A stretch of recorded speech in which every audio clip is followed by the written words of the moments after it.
Hey guys, this is Comic and today I'm doing a review for Generations, Phoenix and Jean Grey issue 1. But before I start talking about this, of course I do have Comic episode 203. That show will review all the comics I read this week in one show, so if you want to go check out the exclusive comics in the description below, there will be all those books and the link to the show, so go check that out. Also guys, sorry for the echoey room. This is the best room I could fit in, but I will be back to my regular place, regular set in the next set of videos. So let's get started though and talk about Generations Phoenix and Jean Grey issue 1. Now, if you checked out my Hulk review from last week, you know I wasn't a particular fan of that issue. It just felt generic to me. But I'm glad I didn't feel that way with Jean Grey. So with this issue, honestly, it felt very much like the Jean Grey solo book. So I'm really glad that Cullen Bunn is given that voice because he doesn't write that book. But Cullen Bunn is writing X-Men Blue, which is, you know, Jean is the leader of that book. So going into it, Jean is on this beach, and she's like, where am I? How did I get here? And they still don't explain how they get there, but I feel like the confusion is made up a little bit better here and executed a bit better. Like, oh, whatever, I gotta find out what happens here. You know, at least they gotta explain it a little bit better here compared to Hulk.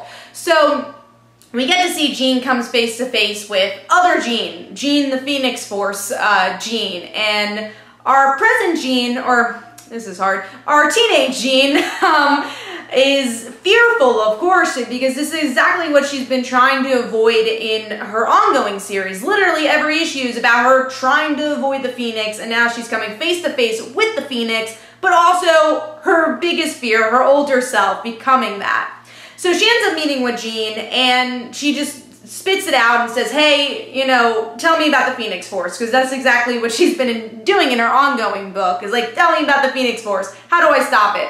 And Jean kind of pulls her in and figures out a way to kind of explain the Phoenix Force in her own way. And again, Jean's like, oh, she's so different. Teenage Jean is like, she's so different from me, but I see the similarities. And really the similarities between the two is their insecurities. Especially because of the time period that they pick for the storyline, where she thinks all the X-Men are dead and that's it. So this is also going to be digging deeper into the darker version of Jean Grey as the Phoenix.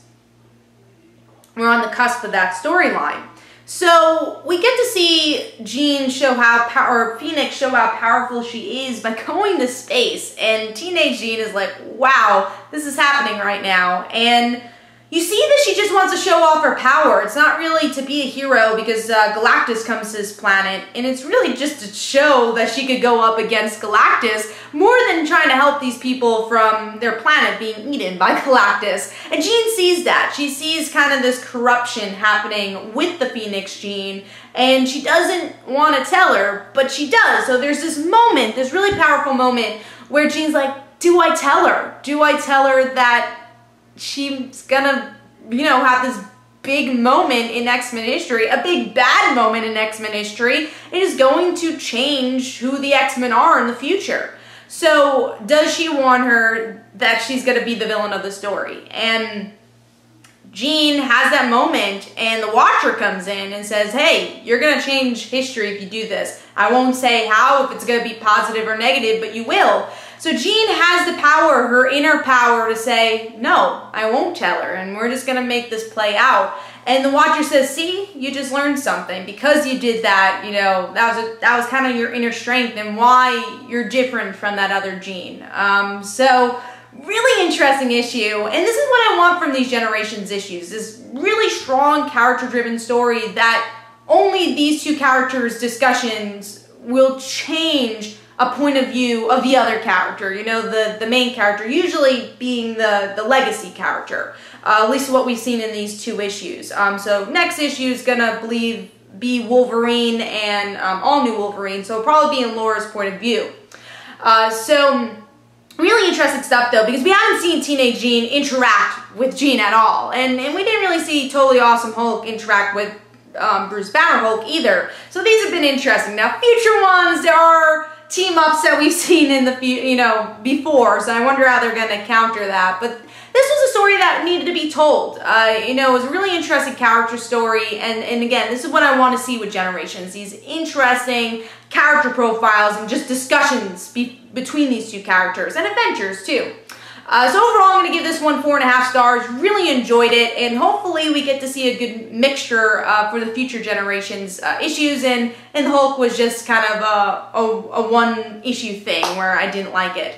Hopefully I enjoy the rest of the Generation books. I just wish that Jean Grey was the first book that came out, and maybe Hulk came out this week. But anyways, moving on, again, I gave this 4.5 stars. Hopefully you guys enjoyed. This is Comic You Know. Don't forget to follow me on Twitter. Don't forget to like my Facebook page. Also, description below, there are links for my comic book, Like Father, Like Daughter. And don't forget to like the Facebook page of Like Father, Like Daughter. And I'll see you guys later. Bye.